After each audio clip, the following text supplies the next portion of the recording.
காவிரி நடுவர் மன்ற இறுதி தீர்ப்பை செயல்படுத்தும் வகையில் உடனடியாக காவிரி மேலாண்மை வாரியம் மற்றும் காவிரி நதிநீர் ஒழுங்குமுறை குழு ஆகியவற்றை அமைக்க வேண்டும். முல்லை பெரியாறு அணையின் பாதுகாப்புக்கு மத்திய தொழில் பாதுகாப்பு படையை ஈடுபடுத்த வேண்டும்.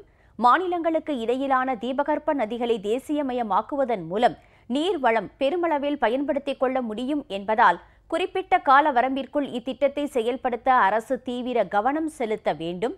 பாக் நீரிணை பகுதியில் இந்திய மீனவர்களின் பாதுகாப்பை உறுதிப்படுத்துவதோடு அவர்களின் பாரம்பரிய மீன்பிடி உரிமையை பாதுகாக்க வேண்டும். தமிழக மீனவர்களின் பாரம்பரிய உரிமையை நிலைநாட்டும் வகையில் கச்சத்தீவை மீட்க நடவடிக்கை எடுக்கப்பட வேண்டும் என்பவை உள்ளிட்ட பல்வேறு கோரிக்கைகள் அடங்கிய மனுவை முதலமைச்சர் செல்வி ஜெயலலிதா பிரதமரிடம் இன்று வழங்கினார். சென்னையில் இன்று நடைபெற்ற தேசிய கைத்தறி தின விழாவில் பங்கேற்ற பிரதமர் திரு நரேந்திர மோடி முதலமைச்சர் செல்வி ஜெயலலிதாவின் போயஸ் தோட்ட இல்லத்திற்கு வருகை தந்தார். பிரதமரை வரவேற்ற முதலமைச்சர் செல்வி ஜெயலலிதா தமிழக மக்களின் நலனுக்கான பல்வேறு கோரிக்கைகள் அடங்கிய மனுவை வழங்கினார். தமிழக அரசின் இடைவிடாத தொடர் முயற்சி மற்றும் உச்சநீதிமன்றத்தின் தலையீடு காரணமாக காவிரி நதிநீர் பிரச்சினையில் 2007ஆம் ஆண்டு பிப்ரவரி மாதம் 5ஆம் தேதி இறுதி தீர்ப்பினை காவிரி நடுவர் மன்றம் அறிவித்து 2013ஆம் ஆண்டு பிப்ரவரி மாதம் 19ஆம் தேதி மத்திய அரசிதழில் வெளியிடப்பட்ட பின்னரும் காவிரி மேலாண்மை வாரியம் மற்றும் காவிரி நதிநீர் ஒழுங்குமுறை குழு அமைக்கப்படாததால் விரைவில் அமைக்க கோரி தமிழக அரசு தொடர்ந்து வற்புறுத்தி வருகிறது. கடந்த ஆண்டு ஜூன் மாதம் 3ஆம் தேதி தாம் வேண்டுகோள் விடுத்தும் மத்திய அரசு அதற்கு செவிசாய்க்கவில்லை. எனவே உடனடியாக காவிரி மேலாண்மை வாரியம் மற்றும் காவிரி நதிநீர் ஒழுங்குமுறை குழு ஆகியவற்றை அமைக்க வேண்டும். காவிரி நதிநீர் நடுவர் மன்றத்தின் இறுதி தீர்ப்பிற்கு எதிராக மேகதாதுவில் 2 அணைகளை கட்ட கர்நாடக அரசு ஆர்வம் காட்டி வருகிறது. தமிழக அரசின் ஒப்புதல் இல்லாமல் இத்திட்டத்தை செயல்படுத்தக்கூடாது என கர்நாடக அரசுக்கு மத்திய அரசு அறிவுறுத்த வேண்டும். காவிரி மேலாண்மை வாரியம் அமைத்து அது செயல்படும் வரை தொழில்நுட்ப பொருளாதார அனுமதி மற்றும் சுற்றுச்சூழல் அனுமதி மத்திய அரசு வழங்கக்கூடாது. கடந்த ஆண்டு ஜூன் மாதம் 3ஆம் தேதி தாம் விடுத்த வேண்டுகோளின் அடிப்படையில் முல்லை பெரியாறு அணையின் நீர்மட்டத்தை உச்சநீதிமன்ற உத்தரவுப்படி 142 அடியாக உயர்த்துவதற்காக மேற்பார்வை குழுவை மத்திய அரசு அமைத்தது.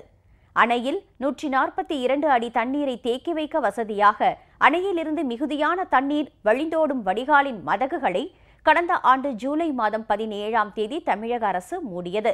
இந்நிலையில் முல்லை பெரியாறு அணை மற்றும் அதன் துணை அமைப்புகளின் பாதுகாப்புக்கு அச்சுறுத்தல் ஏற்படுத்தும் வகையில் விஷமிகள் சிலர் செயல்படுவதை கேரள போலீசார் வேடிக்கை பார்த்து கொண்டிருக்கின்றனர். எனவே முல்லை பெரியாறு அணை மற்றும் அதன் துணை அமைப்புகளை பாதுகாக்கும் வகையில் மத்திய தொழில் பாதுகாப்பு படையை பணியில் ஈடுபடுத்த வேண்டும் என மனுவில் முதலமைச்சர் செல்வி ஜெயலலிதா வலியுறுத்தியுள்ளார். கன்னியாகுமரி மாவட்டம் விளவங்கோடு தாலுகாவில் 9200 ஏக்கர் நிலம் நெய்யாறு பாசன திட்டத்தின் இடதுகரை கால்வாய் மூலம் 2004ஆம் ஆண்டு பிப்ரவரி மாதம் வரை பயனடைந்து வந்தது. அதன் பின்னர் கேரள அரசு தண்ணீர் விடுவதை நிறுத்திக் கொண்டது.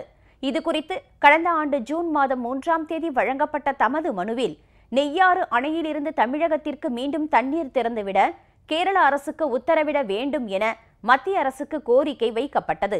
இந்த கோரிக்கை இதுவரை நிறைவேற்றப்படவில்லை. எனவே நெய்யாறு அணையிலிருந்து தமிழகத்திற்கு தண்ணீர் திறந்துவிட கேரள அரசுக்கு பிரதமர் உத்தரவிட வேண்டும்.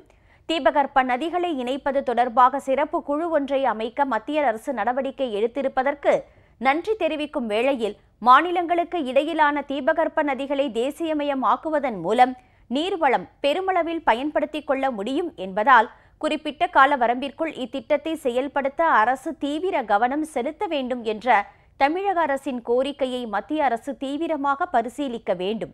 1862 கோடி ரூபாய் மதிப்பீட்டிலான அத்திக்கடவு அவிநாசி வெள்ளக்கால்வாய் திட்டம், 500 கோடி ரூபாய் செலவில் பெண்ணை ஆறு பாலாறு இணைப்பு திட்டம் மற்றும் பெண்ணை ஆறு நெடுங்கல் அணைக்கட்டு பாலாறு இணைப்பு திட்டம், 5166 கோடி ரூபாய் செலவிலான காவேரி வைகை குண்டாறு நதிகள் இணைப்பு திட்டம் ஆகியவற்றை செயல்படுத்த மத்திய அரசு விரைந்து நடவடிக்கை மேற்கொள்ள வேண்டும் என்றும் மனுவில் முதலமைச்சர் கோரியுள்ளார்.